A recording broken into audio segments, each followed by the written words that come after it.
around your pants? Well, hello! It's about time. No, what should I do with this barrel? I see one like a bee. Does anyone know how to fix the cop?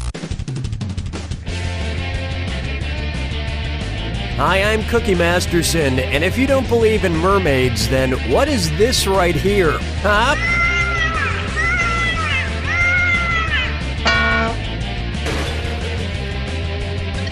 Couldn't find a partner? Gee, it's kind of like a metaphor.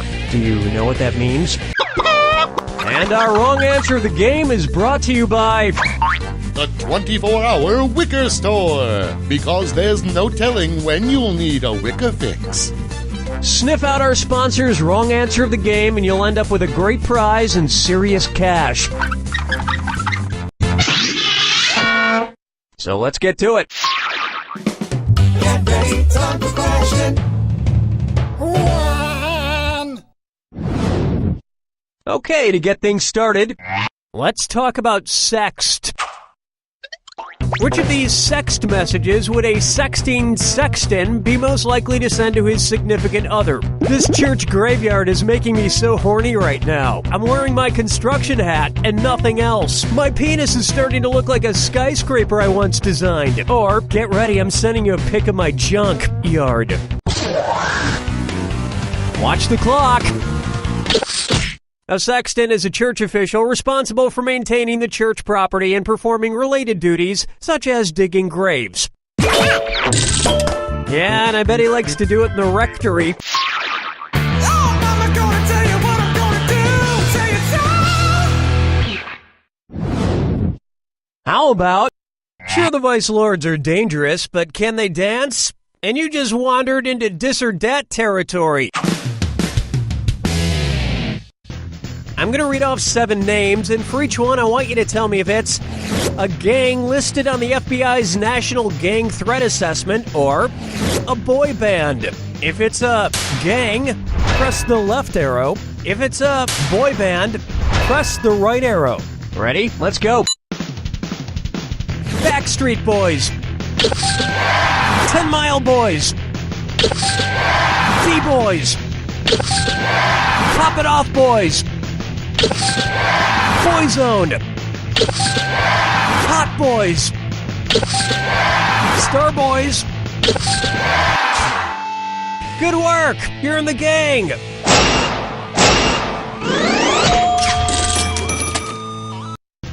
I'm sick of boy bands getting all the attention over girl groups. I mean, what's NSYNC got that One Direction doesn't? Those girls are talented and attractive.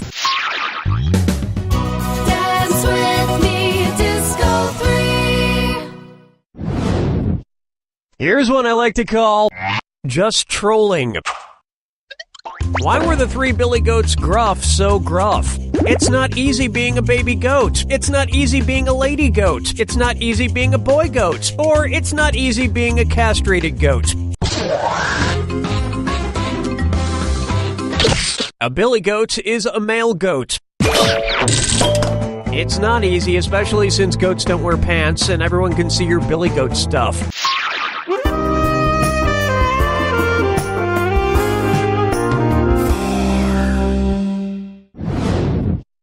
I call this one over easy in 60 seconds.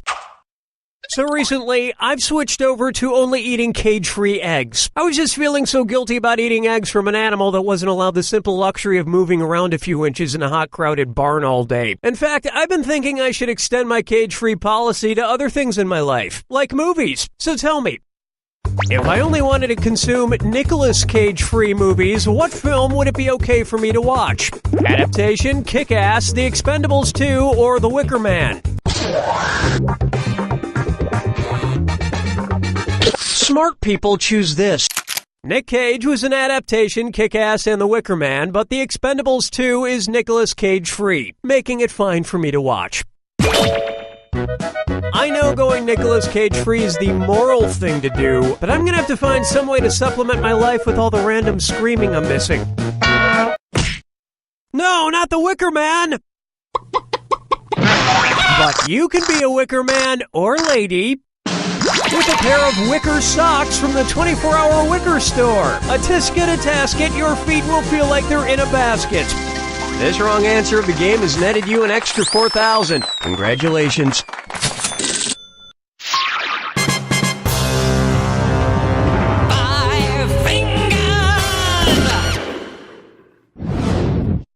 Say hello to Kangaroo Peanut, Albert Einstein, or Uranus.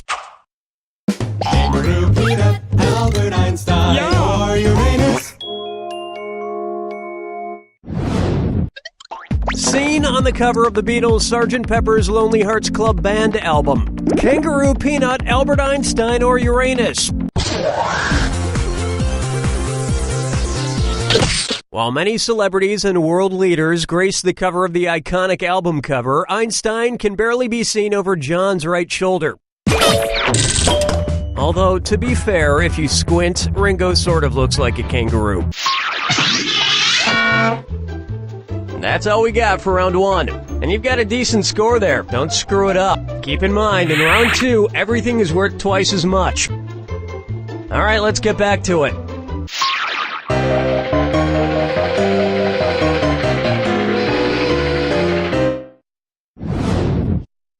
Up next, Buzzkill feed. What would be included in a BuzzFeed article, 12 people who are totally named Buzz? A GIF of the first person to walk on the moon, a GIF of the second person to walk on the moon, a GIF of the third person to walk on the moon, or a GIF of the last person to walk on the moon? Buzz Aldrin was the second person to walk on the moon after Neil Armstrong. You also might find him in the BuzzFeed article, 15 people who wanted to murder Neil Armstrong. Question 7. Get up and shake your monkey bang. This one's known as When You Wish Upon a Dead Shriveled Hand. Suppose instead of wishing on a star, Geppetto made a wish using the monkey's paw from the famous short story. What might happen to Pinocchio? He'd come to life for 24 hours, then revert back to a puppet. He'd come to life, then Geppetto would get 6 more wishes. He'd come to life, but there would be terrible consequences, or he would not come to life at all. In the short story The Monkey's Paw, a couple is given a magical monkey's paw that grants wishes, but every wish comes at a terrible price. That's why I never trust monkeys with wishes. If I ever hire a monkey, it's to dress up in a tuxedo, play the cymbals, and eat bugs out of my hair. That's it. Follow me down to the sea. Let's try. Let's get ready to crumble. Cookie fortune sweet. Cookie fortune, cookie Masterson. Okay, for this next question. Oh, great, the lights went out. We could be here for a while. Luckily, I always keep a flashlight, bottled water, and a giant bag of fortune cookies. Okay, let's see what she says. It's better to have a bottle in front of me than a frontal lobotomy. Yeah, obviously. But for which of these characters is this advice too late? A Clockwork Orange's Alex, The Catcher in the Rye's Holden, One Flew Over the Cuckoo's Nest's McMurphy, or A Streetcar Named Desire's Blanche? At the end of One Flew Over the Cuckoo's Nest, McMurphy is lobotomized before being mercifully suffocated by the chief. Spoiler alert for a 1975 movie. Okay, Cookie, the power is back on. Cookie?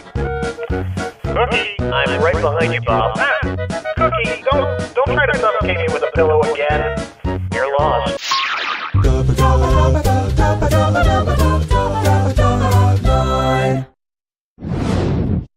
Bucker up for Wile E. Conspiracy.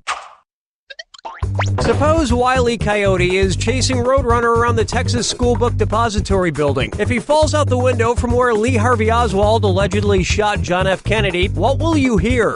3 floors worth of a falling sound, then a thunk. 4 floors worth of a falling sound, then a crash. 5 floors worth of a falling sound, then a thud. Or 6 floors worth of a falling sound, then a kerplunk.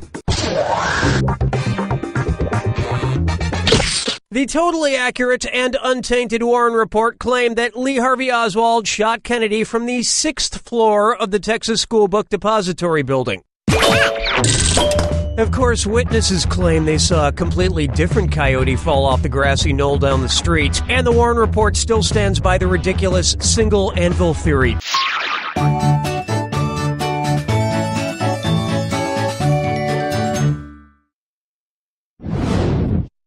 It's time for Cinephile Dysfunction.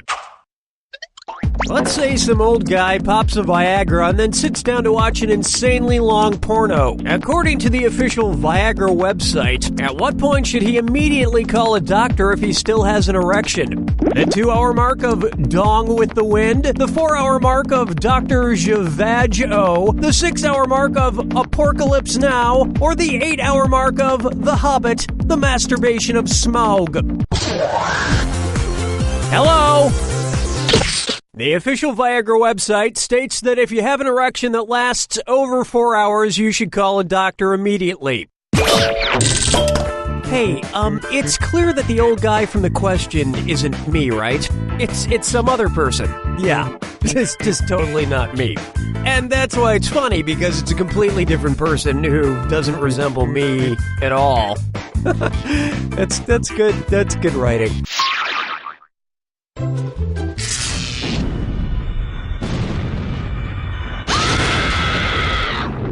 Welcome to the attack. When you see 2 clues that match, press the space bar. 2,000 big ones if you're right, but you lose 2,000 if you're wrong. And don't ever forget, remember the clue. It's gotta be a match that fits this clue. Oh, hey, did I ever mention I killed my own brother? Sometimes brothers just don't get along. Good luck.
That's all she wrote! Wow, even in fictional stories that makes me sad. I can't imagine ever killing a family member again. I mean, for the first time, because I've never done that before. I have to go. You don't know Jack!